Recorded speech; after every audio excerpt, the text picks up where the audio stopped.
Antes de que el nombre de El Chapo Guzmán se convirtiera en una leyenda mundial, antes de que los cárteles libraran guerras sangrientas por el control de las ciudades, existió un hombre. Sentó a todos los capos de México en una misma mesa, los unificó y fundó el primer imperio global de la droga. Esta es la historia del padrino, el arquitecto del narco moderno, el único hombre al que todos llamaron el jefe de jefes. Para comprender las violentas guerras entre cárteles que desangran a México hoy, es absolutamente necesario viajar en el tiempo. Hay que volver a una era en la que no existían el cártel de Sinaloa, ni el de Tijuana, ni el de Juárez. Solo existía una cosa: la Federación, un sindicato del crimen unificado, poderoso y discreto que controlaba cada gramo de droga que cruzaba la frontera hacia Estados Unidos. Y al frente de esa federación, reinando con una inteligencia y una astucia inigualables, se encontraba Miguel Ángel Félix Gallardo. Si estás listo para conocer el origen de las leyendas del narco, asegúrate de estar suscrito y de tener las notificaciones activadas. La historia que estás a punto de escuchar es la pieza clave que explica todo lo demás. Miguel Ángel Félix Gallardo no nació en la cuna del crimen. De hecho, comenzó su carrera del otro lado de la ley, como agente de la Policía Judicial Federal de México. Durante sus años en la corporación, no solo aprendió cómo funcionaban las investigaciones y los operativos, sino que, más importante aún, construyó una invaluable red de contactos políticos y policiales. Vio de primera mano la corrupción sistémica y entendió que era una herramienta. En la década de los 70, el negocio de las drogas en México era un mosaico de pequeños clanes familiares que operaban de forma independiente. Eran los gomeros de Sinaloa que cultivaban amapola y marihuana. Félix Gallardo, junto a sus socios Rafael Caro Quintero y Ernesto Fonseca Carrillo, alias Don Neto, tuvo una visión revolucionaria. ¿Por qué competir cuando podían colaborar? Usando sus conexiones políticas y su increíble habilidad para la negociación, Félix Gallardo convocó a todos los contrabandistas y jefes de plaza del país a una cumbre. Les propuso unirse bajo una misma organización, un sindicato donde se respetarían los territorios, se compartirían las rutas y se centralizaría la protección política y policial. Así nació el Cártel de Guadalajara, aunque en la práctica se le conoció simplemente como la Federación. Los Arellano Félix, Amado Carrillo Fuentes, El Chapo Guzmán, Ismael El Mayo Zambada, todos los nombres que dominarían los titulares en las décadas siguientes, comenzaron como simples lugartenientes bajo el mando de Félix Gallardo. Él era el centro de todo. No tocaba la droga, solo coordinaba. Su palabra era ley. Pero su golpe maestro, el que lo elevó de ser un simple organizador a un capo de talla internacional, fue mirar hacia el sur. Mientras los traficantes colombianos, liderados por un ambicioso Pablo Escobar, buscaban desesperadamente nuevas rutas para inundar Estados Unidos con cocaína, Félix Gallardo vio la oportunidad de su vida. Se reunió con los líderes del cártel de Medellín y les ofreció algo que no podían rechazar: la infraestructura, la logística y la protección de toda la frontera mexicana. A cambio, no pediría dinero, sino el 50% de cada cargamento de cocaína que cruzara por su territorio. Los colombianos aceptaron. Con ese acuerdo, Miguel Ángel Félix Gallardo se convirtió en el intermediario indispensable. El zar de la cocaína en México se convirtió, en definitiva, en el jefe de jefes. Con el negocio unificado y la ruta de la cocaína asegurada, Miguel Ángel Félix Gallardo inauguró la edad de oro del narcotráfico en México. Durante la primera mitad de la década de los 80, su poder era absoluto, casi inimaginable. No se escondía en la sierra como los capos que le sucederían. Por el contrario, vivía una vida de empresario de élite en Guadalajara. Se movía en los círculos sociales más altos, era dueño de bancos, empresas inmobiliarias y docenas de negocios legítimos que utilizaba para lavar las montañas de dinero que generaba su imperio ilegal. Su centro de operaciones no era un campamento oculto, sino una oficina. Desde allí, con una red de teléfonos y radios, coordinaba cada movimiento de la Federación como un director de orquesta. Su verdadero poder, el secreto de su impunidad, no residía en su ejército de sicarios, sino en su nómina. Félix Gallardo había perfeccionado el arte de la corrupción a una escala nunca antes vista. Su red de protección llegaba a las más altas esferas del gobierno mexicano. Se hablaba de gobernadores, jefes de la Policía Judicial Federal e incluso de miembros del gabinete presidencial que recibían sobornos millonarios para garantizar que la Federación pudiera operar sin ser molestada. Figuras como el director de la Dirección Federal de Seguridad, la Agencia de Inteligencia de México, estaban esencialmente a su servicio. El Cártel de Guadalajara no era una organización que operaba al margen del Estado. En muchos sentidos, operaba en sociedad con él. Pero esta era de tranquilidad y poder omnipotente estaba a punto de ser desafiada.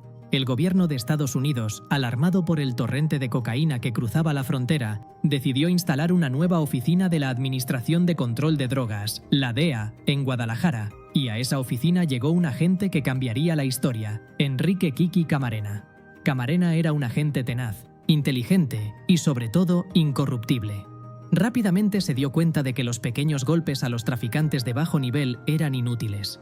Entendió que todas las rutas y operaciones estaban conectadas, y que en el centro de esa telaraña se encontraba el intocable Miguel Ángel Félix Gallardo. Camarena se obsesionó con él y comenzó a construir un caso que amenazaba con derrumbar todo el castillo de naipes. La investigación de Kiki Camarena comenzó a dar frutos venenosos para el cártel. Usando una red de informantes, logró infiltrarse en la organización a un nivel sin precedentes. Su mayor éxito fue la localización de una operación que demostraba la escala industrial del cártel, el Rancho Búfalo. Ubicado en el estado de Chihuahua, no era un simple sembradío, era una plantación de marihuana de más de 1000 hectáreas, un complejo agrícola valorado en más de $8.000 millones anuales. En noviembre de 1984, gracias a la inteligencia de Camarena, el ejército mexicano, presionado por Estados Unidos, asaltó el rancho y lo destruyó. Fue el golpe financiero más devastador que la Federación había sufrido jamás. Rafael Caro Quintero, el socio de Félix y dueño del rancho, estaba furioso. La cúpula del cártel entró en pánico, convencida de que tenían un traidor en sus filas. Fue entonces cuando cometieron el error que cambiaría todo, culpando directamente a Camarena por el desastre de Rancho Búfalo y creyendo que su manto de protección política los haría inmunes a las consecuencias, decidieron actuar. El 7 de febrero de 1985, a plena luz del día, Kiki Camarena fue secuestrado en una calle de Guadalajara por policías corruptos a sueldo del cártel. Fue llevado a una casa propiedad de Caro Quintero, donde durante 36 horas fue brutalmente torturado. No buscaban simplemente matarlo, buscaban saber qué sabía, quiénes eran sus informantes, hasta dónde llegaba su investigación. Su cráneo, mandíbula y pómulos fueron aplastados. Le rompieron las costillas y le perforaron la cabeza con un taladro. Para mantenerlo consciente durante el suplicio, un médico a sueldo del cártel le inyectaba drogas. Finalmente, le dieron el golpe de gracia. Su cuerpo, junto con el de su piloto, Alfredo Zavala, fue encontrado un mes después, envuelto en plástico en una zona rural. Félix Gallardo y sus socios habían cruzado una línea. Habían matado a un agente federal estadounidense y con ello habían declarado la guerra al gobierno más poderoso del mundo. Si crees que estas historias deben ser contadas para no ser olvidadas, déjanos un like para apoyar nuestro trabajo. El asesinato de Kiki Camarena no fue una demostración de poder, fue un suicidio corporativo. La reacción del gobierno de Estados Unidos fue furiosa, inmediata y aplastante. La Administración de Control de Drogas lanzó la Operación Leyenda, la investigación de homicidio más grande y compleja de su historia. Agentes de todo el mundo fueron enviados a México, no solo para investigar, sino para cazar. La frontera entre México y Estados Unidos fue virtualmente cerrada, causando un caos económico y diplomático. La presión sobre el gobierno mexicano era insoportable. Washington no pedía explicaciones, exigía culpables. De la noche a la mañana, Miguel Ángel Félix Gallardo y sus socios pasaron de ser los activos protegidos del sistema a ser las figuras más tóxicas del país.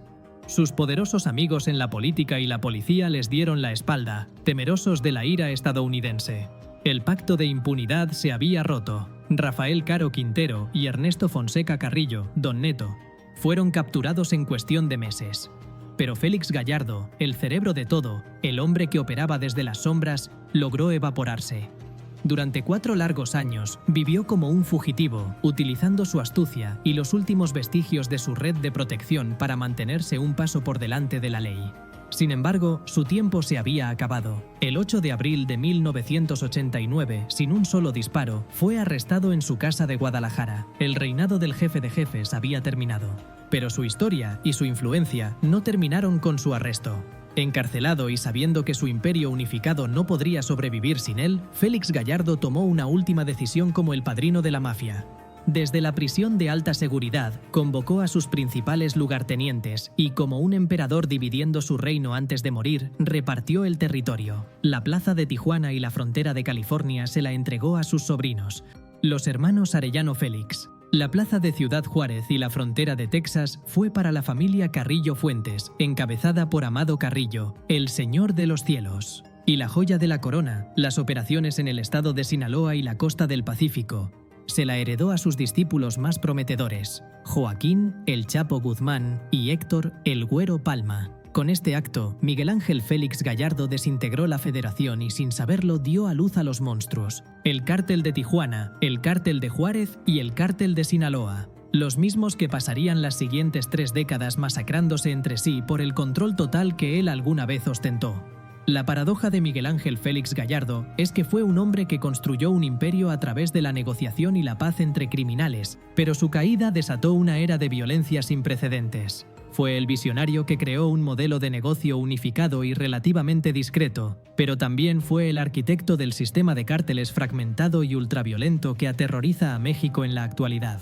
Su historia es una lección sobre la arrogancia del poder y cómo un solo error de cálculo puede derrumbar al hombre más poderoso y, en el proceso, incendiar a toda una nación. No fue el más sanguinario, ni el más rico, pero sin duda fue el más importante. Todos los capos que vinieron después de él son, de una forma u otra, sus herederos.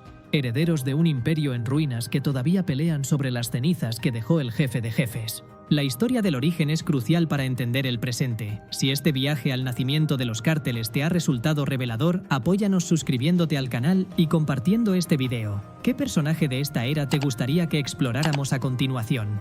Déjanos tu sugerencia en la caja de comentarios. Nos vemos en la próxima página de la historia criminal.